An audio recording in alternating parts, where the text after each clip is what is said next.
Greetings from LinkedIn, greetings from everywhere, greetings for the people watching me after the fact. Hope everybody is doing well. I hope your day is off to a great start.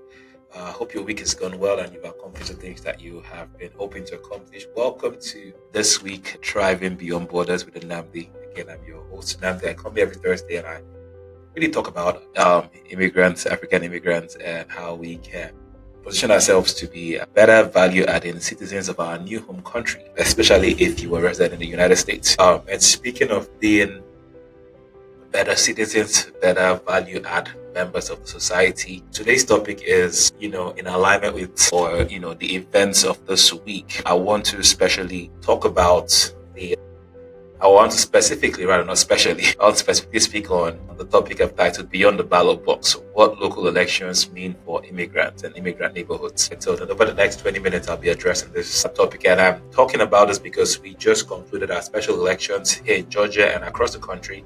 Most, mayor positions, city council, all of those special elections, all happened earlier this week. And in most cities, the results are out. Some positions we have runoffs that are going to be happening, but one thing that I also want to highlight is we had a lot of people, immigrant backgrounds, most notably the new mayor of New York, from Sudan, originally. So just shouting that out, that we are making strides in different places, but wanted to really talk about now that the elections have happened, and I want to really, before I get into the next thing is, I want to thank everybody who's paid attention. We made a call last week to step out more in advocacy, get out and vote. We've been sending out communications on all of our platforms internally to sensitize people. We presented opportunities for people to go volunteer, make phone calls, and do all of that. We've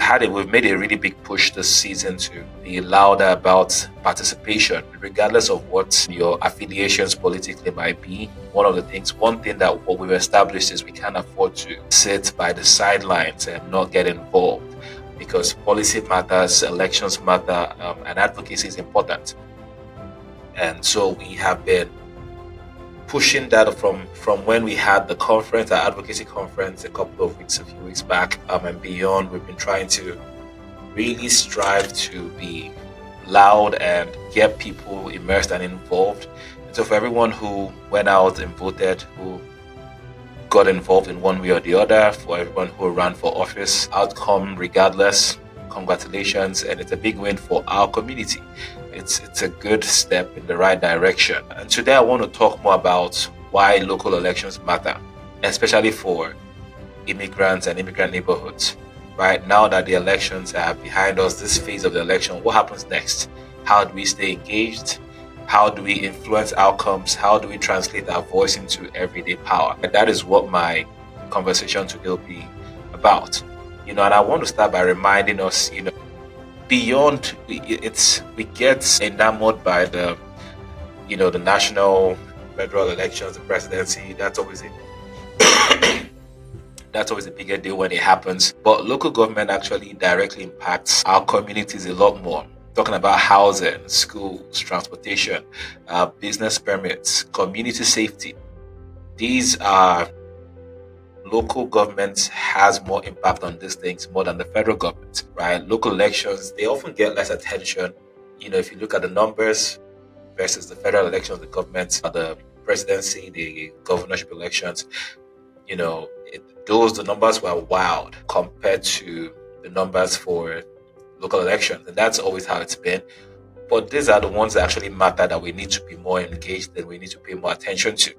We elect, they make key decisions about our neighborhoods, right? About our schools. And so not showing up or not being involved is actually more consequential. So now that the election is over, we have to ask, how do we keep our voice working for us? How do we keep everything, how do we make sure that the momentum, whatever that momentum we've built, doesn't just dissipate? We go back into business as usual. And what happens next? So I want to break this down into very actionable pieces for us so that we can have clear direction, clear directives on what needs to be going on. We need to be talking about this with our friends, with our peers, with our colleagues, with our household, with our communities. Starts with monitoring and holding elected officials accountable.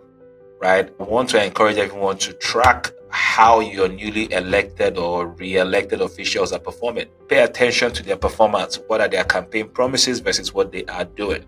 Attend your local council and school board meetings, right? Review the minutes and ask questions. It is your right as a citizen, as a resident. You have the right to ask questions during those meetings. It's something and I know it's, even for me, it's been a transition mentally to learn to get involved, because we don't come from, a lot of us don't come from a place of transparency in government, or accountability, holding elected officials accountable. It's not something that, if you grew up in most African countries, it's not something that was the norm.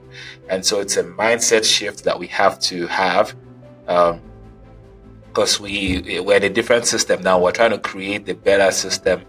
We're trying to be a part of building something that works for us, and we're part of this. If this country does well, we do well. And so we want to be part of contributing to its growth and development, and show responsibility. But that's part of our responsibility as citizens. So your job doesn't stop at the ballot box, for people who are eligible to vote and did vote, right? It doesn't stop there. It needs to be continuing to follow up the people you have elected, making sure that they are staying true to their electoral or their campaign promises, making sure that their performance is up to par. Attend those council meetings, those school board meetings, and ask relevant questions. You have the right to ask questions. And number two, stay connected and stay engaged. Join community groups, join advocacy organizations. Right, we feel like the African Immigrant Collective is really leaning heavily into this, our pillar of advocacy. And I encourage everybody who wants to be a part of this to come on board. And there are other advocacy organizations. Get yourself involved, get yourself plugged in, and begin to volunteer, so that we can keep these issues, keep these conversations alive. Use your digital presence, use digital platforms to stay up to date. Right, stay up to date with what's going on. Attend local meetings, stay up to date, stay aware, stay connected, stay engaged. Let's not just, again, disconnect ourselves and go back to business as usual. If things are going to shift, if there's going to be adjustments, then it happens by us being involved and staying involved in the process. And so we need to make sure that we're paying attention to the promises that have been made, holding them accountable. We're staying connected, we're staying engaged, we're participating. Again, I will always just talk about this, your neighborhood board, your HOA, get involved in join committees, right? Stand by local advocacy efforts, speak up at your city council, right? During those city council meetings, if you have a thought, you have an idea, you have a suggestion, please, you're a citizen, you have the right to speak up. Raise your hands and speak up. Support immigrant-friendly policy and initiatives. Any things that drive the cause, like we're here as African immigrants, the issues that affect us. Speak up and advocate for us in those platforms, right? Speak up and advocate for us in those forums. Make sure our voices are being heard. Make sure that we are actively, make sure that our things that serve us are being talked about in your own jurisdiction, in your own realm. It's very, very important. Your vote is just a start. Advocacy is continuous. It doesn't stop after the elections. And then it's time to start paying attention to the next election dates. A lot of people start getting ready when it's too late, right? And so you're not able to register, you're not able to get your paperwork in, all of that. Let's start paying attention to future, local election dates. Start registering. Start building relationships with your local candidates and cultivate that, just start building those relationships, start being intentional about, being immersed in the process. I promise it's going to help. It's going to help with, us. Like, it has to be something that's part of our culture now. We need to start making this part of our culture, not just, oh wow, elections are happening. Okay, that caught you unawares. It shouldn't catch us unawares. We should be on top of this information. We want to, and we're going to try to keep providing resources within the African Immigrant Collective around local elections and dates and those type of things. We're looking to continue to build our infrastructure to cater to that. We want to make sure our people are informed, but on your own, make sure you're doing that as well. Fewer voters turn out in local elections, so it's important that we have an infrastructure in place to ensure that we are lending our voice to the cause, because we can actually make a difference at these levels. Again, I've highlighted, New York and what's going on there and how it is that people are torn about, his political stance, and that's okay. That's the game. But the fact that somebody who has come to this country can rise to that level and to a place where I believe the largest US city elects him as mayor, I think that should be we can do this moment for all African immigrants, right? It shows the power that we can wield if we actually come together, if we actually immerse ourselves, get involved in the process, get involved in policy, get involved, right? It's super powerful what we can do, but one thing we cannot afford is just going back to business as usual, going back to just sitting by the sidelines. We can't afford to not be a part of the process. We can't afford to not be lending our voices to the cause. We can't afford to just focus on let me survive, let me make money for my family, take care of my loved ones. This is home now. Right, this is home now. This is home. This is home for us. Yes, we'll never forget where we came from. We're always a part of building infrastructure back home, but we are better served if we are making impact here. It creates an economy for us to survive. It creates a platform for us to thrive. It creates a country for us to thrive, survive, do well. Then we can be of more impact, of more value back home. So I want to challenge everyone this week. Right, do one thing for me this week. Attend a local meeting, city council, school board. Find out the one in your county and attend. That's my call to action. Attend one. If there's a concern, within your area where you live, reach out to a local official with a community concern.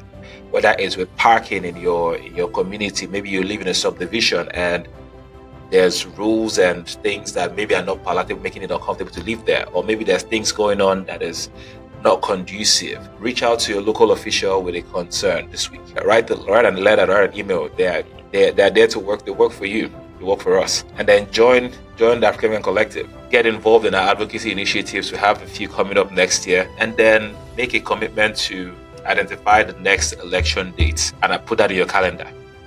When is the next election? Put that in your calendar. All right. So that's my challenge for us this week. So yes, voting matters, but what happens after we vote matters even more. Staying involved means influencing policies, influencing decisions, and influencing community systems that shape our daily lives. All right. So if immigrant neighborhoods show up not only on election day, but every day, our communities will no longer be on the margins of policy. We will be at the center. And it's important for us to keep that in mind. We can't, again, if you're not at the table when decisions are being made, you will be on the menu when decisions are being made. So you have to choose what part of the table you want to be at. You're either the menu or you're on the table as a decision maker.